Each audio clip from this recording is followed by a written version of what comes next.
Thank you. Honorable Steenhuisen. Deputy Speaker, thank you very much, and may I extend to the Right Honourable the Deputy President congratulations on his appointment as leader, and I look forward to the engagements as we hold you and the Executive accountable. Thank you very much for your answer, Deputy President. You'd be aware of the morally repugnant scourge of political assassinations, that of political office bearers particularly, which have bedeviled our political landscape, and are indeed a violent crime and a spiritual sickness, as you refer to.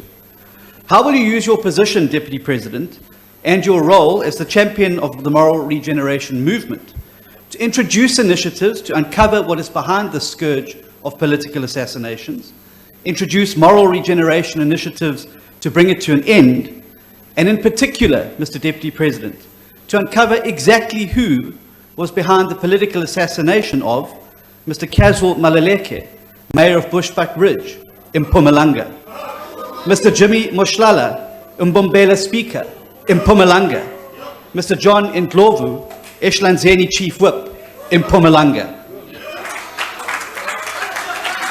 Honorable Deputy President. Thank you very much. Thank you, Deputy Speaker. I will seek to answer both questions. Well, the task that is facing all of us is to uphold our Constitution. No one is above that Constitution. For those of us who hold certain opinions, who hold certain views, who are holding certain allegations, we know what is the right thing to do. The onus is on us. We have created the necessary institution in this democratic environment so that anything that seeks to violate our Constitution can be reported to those institutions. I think honorable members must do the right thing. Otherwise, we must avoid a situation where we go around casting aspersions against people without any due process. This, I take it, is just a process to harm their names and their character. But I take it, the law enforcement agencies in our country must do their work without our hindrance, without our fiddling. Any matter that is in the hands of the police, all I can do as a citizen is to help the police conclude or find a criminal. The police alone cannot really achieve anything in their function to deter, to fight crime, if as members of our communities we don't cooperate with them. So if members here have any information about all the killings, the political killings everywhere, please confront the law enforcement agencies and report. Or if you know, go to the nearest police station and lay a charge. You normally do that yourself. You have laid so many charges. Now, it's one thing to go parallel to the law and cast aspersions and not report anything or lay a charge. You are allowed. You are allowed as an individual to lay a charge. But laying a charge means you must substantiate. It's easy to cast aspersions. It's not easy to substantiate on your allegation. Thank you very much. Semi died for having information against the Mpumalanga government. Yeah. This country is not protecting whistleblowers. Okay. If it was protecting them, Semi would be alive. The former deputy president, Mr. David Mabuza, in one of his press conferences, he said he knows who is in charge of the killings in Mpumalanga. He knows who killed Sammy and Jimmy. He did his own investigation because people are accusing him. So he knows, but he will tell one day. One day. All right, South Africa, get ready, because we're diving into the dark, murky waters of David Mabuza's legacy, a story so steeped in corruption, violence, and betrayal that it'll make your blood boil and your head spin. This isn't just a report, it's a reckoning. A no-holds-barred exposé of a man who clawed his way to power, leaving a trail of devastation in his wake. We're told not to speak ill of the dead, that old Latin nonsense, say nothing but good of those who've kicked the bucket. Well, to hell with that. When it comes to DD Mabuza, we're not here to polish his tombstone or whisper sweet nothings about a man who allegedly looted billions and left Mpumalanga a broken shell. And let's be clear from the jump, DD didn't have 9 lives like some mythical cat dodging death with a wink and a grin. No, folks, he had 1 life sliced into 9 jagged pieces, each one dripping with the consequences of his actions. So, grab a mug of hot coffee, settle in, and let's unpack the horrific deeds of a man who turned power into a weapon and left South Africa poorer for it. Why should we care? Because the truth doesn't die with the man, and neither should our fight for justice. Let's start with the man himself, born in the dusty backroads of Paula Trust, Mpumalanga, on August 25, 1960.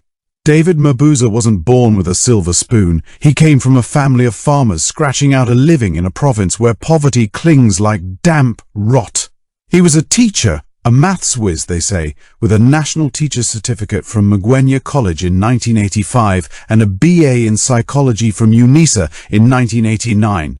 Sounds like a proper lad, right? A man who could have been a beacon for education, lifting kids out of the same poverty he knew.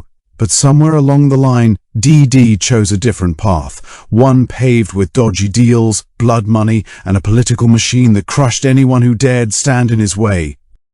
By the time he died on July 3, 2025, at 64, after a short illness in a Sandton hospital, Mabuza had climbed from a rural schoolteacher to South Africa's deputy president, serving from 2018 to 2023. But that climb? It wasn't built on hard work or integrity. It was built on the backs of the poor, the silenced, and the dead. Mpumalanga, where Mabuza ruled as premier from 2009 to 2018, is the beating heart of this story, and it's a heart that's been bleeding for years. This province, with its rolling hills and struggling communities, became Mabuza's personal fiefdom, a place where corruption wasn't just a side hustle, it was the main game.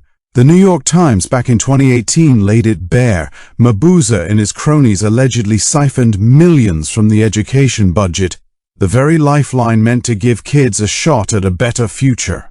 Schools in Mpumalanga were crumbling. Pit toilets so dodgy they were death traps.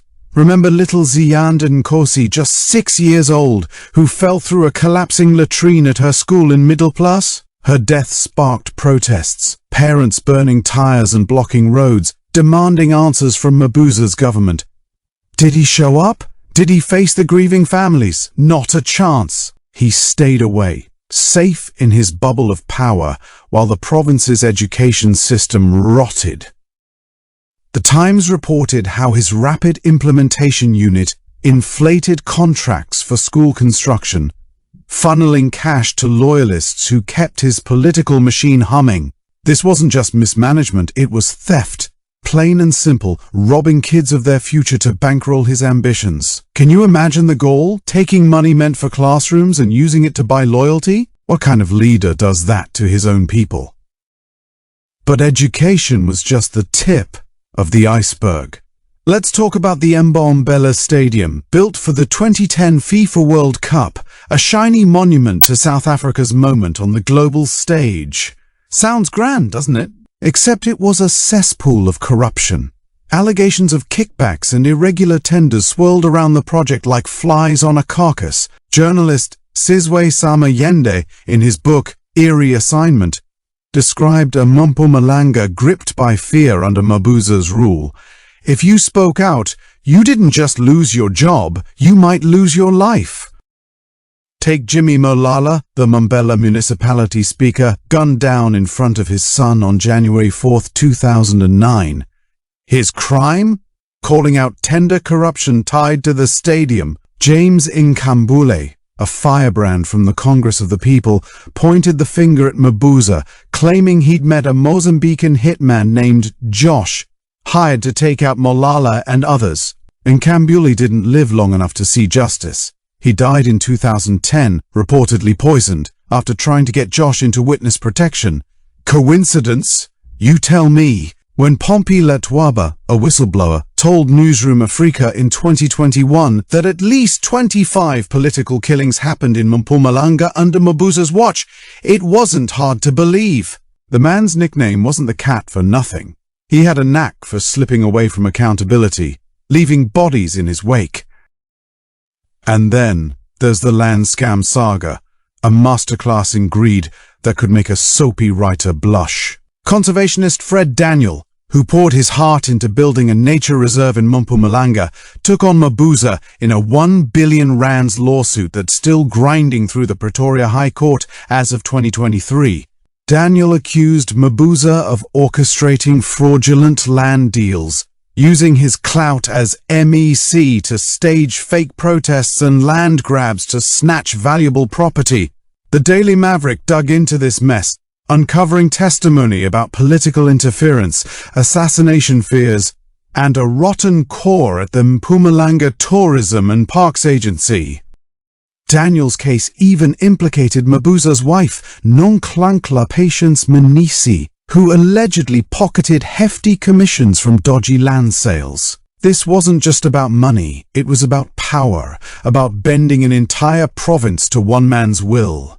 How does someone sleep at night knowing their wealth came from stealing land meant for communities? That's a question only DD could have answered, and he's not here to do it.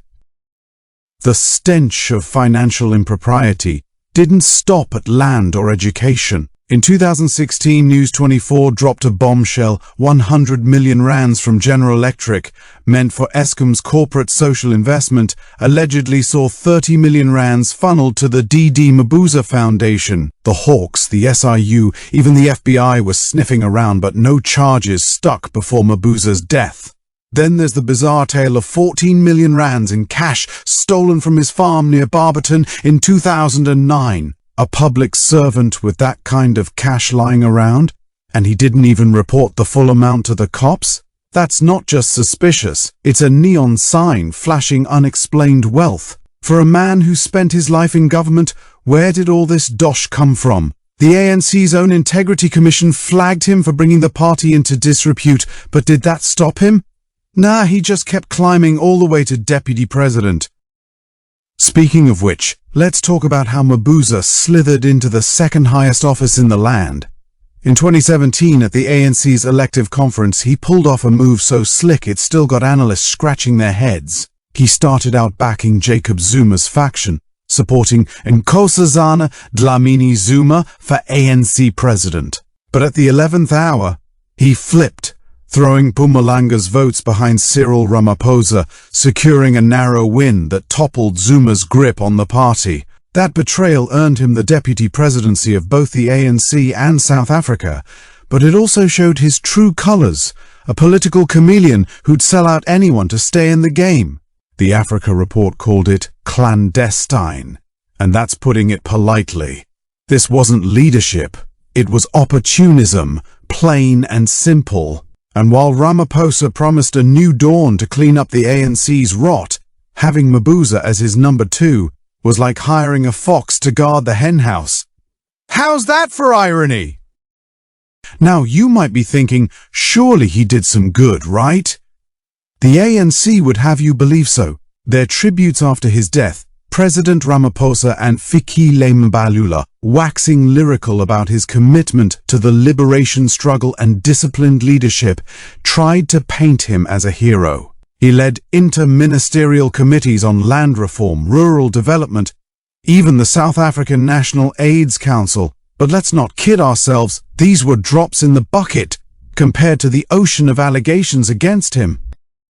His David Mabuza Foundation? Meant to help the poor, sure, but when 30 million rands of questionable funds allegedly lands in its coffers, it starts looking more like a front than a charity. And his public stance against corruption? Don't make me laugh. In 2020, he wrote a pious letter in the Sunday Times calling for the ANC to purge its corrupt members. This from a man accused of looting billions and running a province like his personal piggy bank. The hypocrisy is enough to make you choke on your braai. The ANC itself is a big part of this mess, and let's not mince words. Under their watch, corruption has eaten South Africa alive. The World Bank says crime and corruption cost us 10% of GDP every year. That's billions of rands that could have fixed schools, built hospitals, or put food on tables. Instead, it's lining the pockets of cadres like Mabuza, who thrived in a system where loyalty to the party trumped accountability to the people. Jacob Zuma's presidency set the stage, with state capture bleeding the country dry. 500 billion rands looted by government estimates. But even after Zuma's fall, the rot persisted. Eskom, our power utility, was a feeding trough for criminal syndicates, with former CEO Andre de Ruyter claiming in 2023 that a senior ANC politician was neck-deep in the mess. DA leader John Steenhuisen didn't hesitate to name Mabuza, alleging he controlled contracts, hit squads, and even hid cash in Jojo tanks. Mabuza's office called it baseless. But when the ANC blocked a parliamentary probe into Eskom's corruption, you have to wonder, what were they hiding? Why protect a man whose hands were allegedly dirtier than a coal mine? The violence, though, that's what chills you to the bone. Mpumalanga wasn't just corrupt under Mabuza, it was a killing field. Whistleblowers, activists, anyone who dared speak out risked a bullet or a dose of poison. Jan Venter, Matthew Porsa's former butler, claimed in witness protection that DD admitted to being behind the murders of Malala and Nkambule. Two men in 2014 said they were part of a dirty tricks team hired to silence critics. And Fred Daniels' lawsuit brought up fears of assassinations so real that witnesses were terrified to testify. This wasn't politics, it was a mafia state, with Mabuza allegedly at the helm. And yet, no convictions. The public protector, the SIU, the courts, nobody could pin him down. He was the cat, always landing on his feet, slipping through the cracks of justice. But here's the thing, no one escapes the truth forever. Those 25 killings Pompey Letwaba talked about, those grieving families in Mpumalanga, they deserve answers, not eulogies. So, why does this matter now with Mabuza gone? Because the system that let him thrive is still here. The ANC's still in power, still dodging accountability, still letting cadres skate while the poor suffer. Posts on X after his death, Temkadi99 calling him a thief, and Godric saying Mpumalanga is safer now, show the raw anger South Africans feel. These aren't just tweets, they're the voice of a nation fed up with being lied to, robbed, and silenced. And that Latin nonsense about not speaking ill of the dead? It's a cop-out, a way to dodge the hard truth that men like Mabuza left scars that won't heal just because they're gone.